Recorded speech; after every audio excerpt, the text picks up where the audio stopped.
Assalamualaikum warahmatullahi wabarakatuh. Sahabat beriman, dilansir dari litigasi.co.id. Pada video kali ini kita akan mengkisahkan tentang kerinduan Uwais Al-Qarni kepada Rasulullah. Di Yaman, tinggallah seorang pemuda bernama Uwais Al-Qarni. Ia memiliki penyakit sopak, yakni kulit pada tubuhnya belang-belang. Walaupun cacat, ia adalah pemuda yang soleh dan berbakti kepada ibunya yang sudah tua, buta dan lumpuh. Uwais senantiasa merawat dan memenuhi semua permintaan ibunya. Namun ada satu permintaan ibunya untuk berhaji yang sulit ia kabulkan, karena kemiskinannya. Meski demikian Uwais tak kehabisan akal. Suatu hari beliau membeli seekor anak lembu, lalu membuat kandangnya di puncak bukit. Setiap pagi beliau naik turun bukit dan menggendong anak lembu itu hingga terasa ringan baginya. Saat musim haji tiba, Uwais bertekad untuk memberangkatkan ibunya berhaji dengan cara menggendong ibunya yang lumpuh tersebut. Uwais menggendong ibunya sembari berjalan kaki dari Yaman ke Mekah. Subhanallah, alangkah besarnya cinta Uwais kepada ibunya. Ia rela menempuh perjalanan jauh dan sulit demi memenuhi keinginan ibu tercintanya. Uwais berjalan tegap menggendong ibunya untuk tawaf di Ka'bah. Ibunya terharu dan bercucuran air mata setelah melihat Baitullah. Di hadapan Ka'bah, ibu dan anak itu berdoa, "Ya Allah, ampunilah semua dosa ibuku," kata Uwais. "Bagaimana dengan dosamu?" tanya ibunya yang heran. Uwais menjawab, "Dengan terampuninya dosa ibu, maka ibu akan masuk surga. Cukuplah ridho dari ibu yang akan membawaku ke surga." Subhanallah, itulah keinginan Uwais yang tulus dan penuh cinta. Allah Subhanahu wa Ta'ala pun memberikan karunia-Nya. Uwais seketika itu juga disembuhkan dari penyakit sopaknya. Hanya tertinggal bulatan putih di tengkuknya. Tahukah kamu, apa hikmah dari bulatan yang disisakan di tengkuknya? Itulah tanda untuk Umar bin Khattab dan Ali bin Abi Thalib, yakni dua sahabat utama Rasulullah, untuk mengenali Uwais.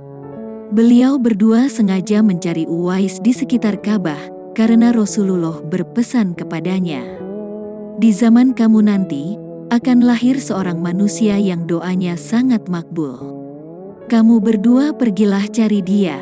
Dia akan datang dari arah Yaman. Dia dibesarkan di Yaman dan dia akan muncul di zaman kamu. Carilah dia.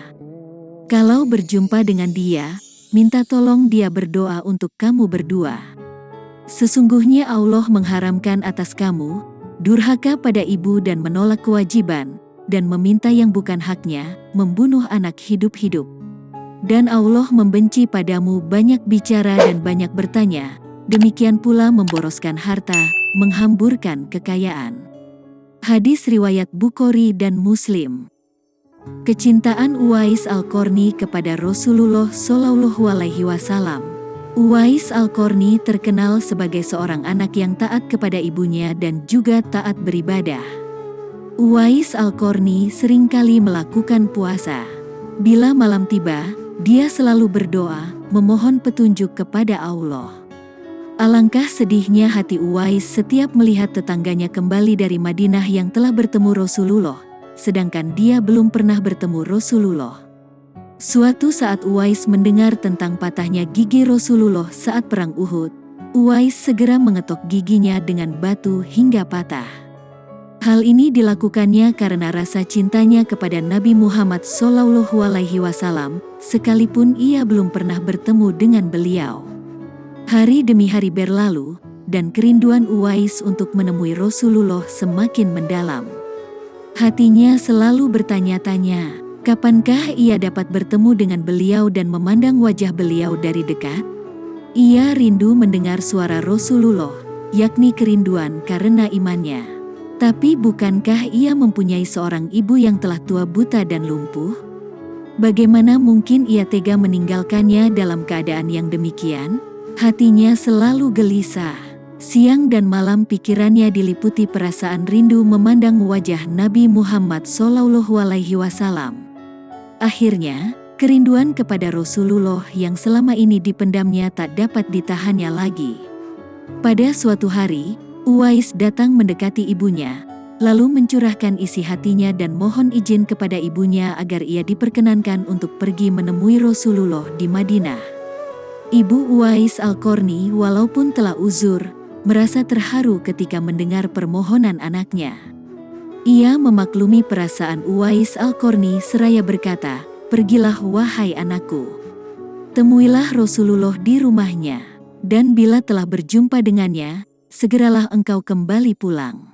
Betapa gembiranya hati Uwais Al-Qarni mendengar ucapan ibunya itu. Segera ia berkemas untuk berangkat. Namun, ia tak lupa menyiapkan keperluan ibunya yang akan ditinggalkannya, serta berpesan kepada tetangganya agar dapat menemani ibunya selama ia pergi. Sesudah berpamitan sembari mencium ibunya, berangkatlah Uwais Al-Qarni menuju Madinah. Setelah menempuh perjalanan jauh, akhirnya Uwais Al-Qarni tiba di kota Madinah. Ia mencari rumah Rasulullah. Setelah ia menemukan rumah beliau, diketuknya pintu rumah itu sambil mengucapkan salam, keluarlah seseorang seraya membalas salamnya. Segera saja Uwais Al-Qarni menanyakan Rasulullah yang ingin dijumpainya. Namun ternyata Rasulullah sedang berada di medan pertempuran. Uwais Al-Qarni hanya dapat bertemu dengan Siti Aisyah, yakni istri Rasulullah. Betapa kecewanya hati Uwais. Dari jauh ia datang untuk berjumpa langsung dengan Rasulullah, tetapi Rasulullah tidak dapat dijumpainya. Dalam hati Uwais Al-Qarni, bergejolak perasaan ingin menunggu kedatangan Rasulullah. Namun ia mengingat pesan ibunya yang sudah tua dan sakit itu, agar ia segera kembali pulang ke Yaman. Akhirnya, karena ketaatannya pada sang ibu, ia tidak bisa menunggu kepulangan Rasulullah dari medan perang. Dengan terpaksa Uwais pamit kepada Siti Aisyah untuk segera pulang ke Yaman, dia hanya menitipkan salamnya untuk Rasulullah. Setelah itu, Uwais pun segera berangkat mengayunkan langkahnya dengan perasaan amat haru. Peperangan telah usai dan Rasulullah pun beranjak pulang menuju Madinah. Sesampainya di rumah, Rasulullah menanyakan kepada Siti Aisyah tentang orang yang mencarinya. Nabi mengatakan bahwa Uwais Al-Qarni anak yang taat kepada ibunya, dia adalah penghuni langit. Mendengar perkataan Rasulullah, Siti Aisyah dan para sahabat tertegun. Menurut keterangan Siti Aisyah, memang benar ada yang mencari Rasulullah. Ia tidak bisa berlama-lama karena ibunya sudah tua dan sakit-sakitan. Rasulullah Shallallahu Alaihi Wasallam melanjutkan keterangannya tentang Uwais Al-Qarni, penghuni langit itu, kepada para sahabatnya. Kalau kalian ingin berjumpa dengan dia, perhatikanlah ia mempunyai tanda putih di tengah telapak tangannya. Sesudah itu Rasulullah memandang kepada Ali dan Umar seraya berkata, "Suatu ketika apabila kalian bertemu dengan dia, mintalah doa dan istighfarnya, dia adalah penghuni langit, bukan orang bumi." Waktu terus berganti, dan Rasulullah kemudian wafat. Kekhalifahan Abu Bakar pun telah digantikan pula oleh Umar bin Khattab. Suatu ketika, Khalifah Umar teringat akan sabda Rasulullah tentang Uwais Al-Qarni, penghuni langit.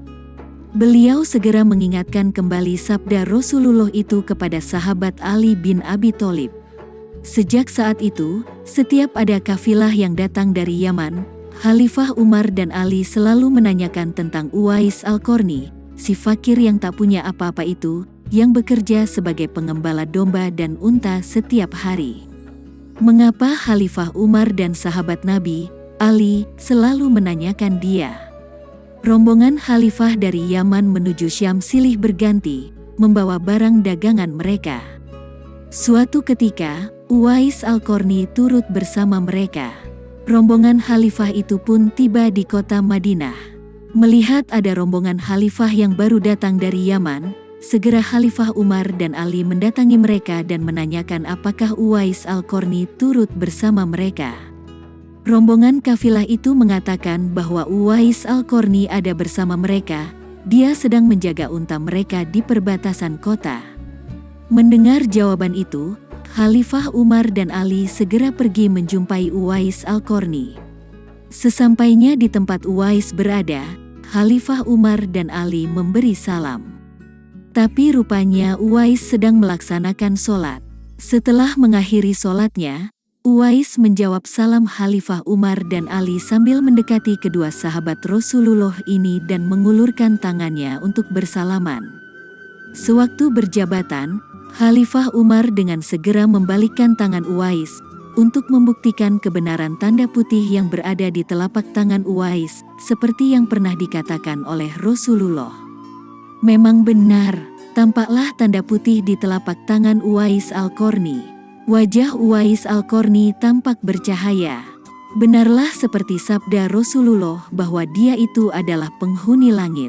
Khalifah Umar dan Ali menanyakan namanya, dan dijawab, Abdullah. Mendengar jawaban Uwais, mereka tertawa dan mengatakan, kami juga Abdullah, yakni hamba Allah. Tapi siapakah namamu yang sebenarnya? Uwais kemudian berkata, nama saya Uwais Al-Qarni. Dalam pembicaraan mereka, diketahuilah bahwa ibu Uwais Al-Qarni telah meninggal dunia. Itulah sebabnya, ia baru dapat turut bersama rombongan kafilah dagang saat itu. Akhirnya, Khalifah Umar dan Ali memohon agar Uwais membacakan doa dan istighfar untuk mereka. Uwais enggan dan dia berkata kepada Khalifah, sayalah yang harus meminta doa pada kalian. Mendengar perkataan Uwais, Khalifah berkata, kami datang ke sini untuk mohon doa dan istighfar dari Anda. Seperti yang dikatakan Rasulullah sebelum wafatnya. Karena desakan kedua sahabat ini, Uwais Al-Qarni akhirnya mengangkat tangan, berdoa dan membacakan istighfar. Setelah itu Khalifah Umar berjanji untuk menyumbangkan uang negara dari Baitul Mal kepada Uwais untuk jaminan hidupnya. Segera saja Uwais menampik dengan berkata, hamba mohon supaya hari ini saja hamba diketahui orang. Untuk hari-hari selanjutnya, biarlah hamba yang fakir ini tidak diketahui orang lagi. Terjadi keajaiban saat wafatnya Uwais Al-Qarni. Beberapa tahun kemudian, Uwais Al-Qarni berpulang ke rahmatullah. Anehnya, pada saat dia akan dimandikan, tiba-tiba sudah banyak orang yang berebutan untuk memandikannya. Dan ketika dibawa ke tempat pembaringan untuk dikafani, di sana pun sudah ada orang-orang yang menunggu untuk mengkafaninya. Demikian pula ketika orang pergi hendak menggali kuburannya, di sana ternyata sudah ada orang-orang yang menggali kuburannya hingga selesai. Ketika usungan dibawa menuju ke pekuburan, luar biasa banyaknya orang yang berebutan untuk mengusungnya. Meninggalnya Uwais Al-Qarni telah menggemparkan masyarakat kota Yaman. Banyak terjadi hal-hal yang amat mengherankan.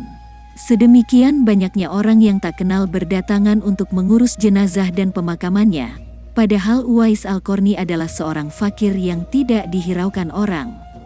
Sejak ia dimandikan sampai ketika jenazahnya hendak diturunkan ke dalam kubur, di situ selalu ada orang-orang yang telah siap melaksanakannya terlebih dahulu. Penduduk kota Yaman tercengang. Mereka saling bertanya-tanya, siapakah sebenarnya engkau wahai Uwais Al-Qarni?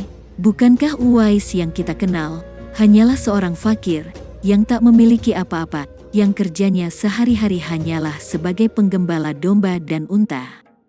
Tapi ketika hari wafatmu, engkau menggemparkan penduduk Yaman dengan hadirnya manusia-manusia asing yang tidak pernah kami kenal. Mereka datang dalam jumlah sedemikian banyaknya. Agaknya mereka adalah para malaikat yang diturunkan ke bumi, hanya untuk mengurus jenazah dan pemakamanmu. Berita meninggalnya Uwais Al-Qarni dan keanehan-keanehan yang terjadi ketika wafatnya telah tersebar kemana-mana. Baru saat itulah penduduk Yaman mengetahuinya, siapa sebenarnya Uwais Al-Qarni. Selama ini tidak ada orang yang mengetahui siapa sebenarnya Uwais Al-Qarni, disebabkan permintaan Uwais sendiri kepada Khalifah Umar dan Ali, agar merahasiakan tentang dia. Barulah di hari wafatnya mereka mendengar sebagaimana yang telah disabdakan oleh Rasulullah, bahwa Uwais Al-Qarni adalah penghuni langit.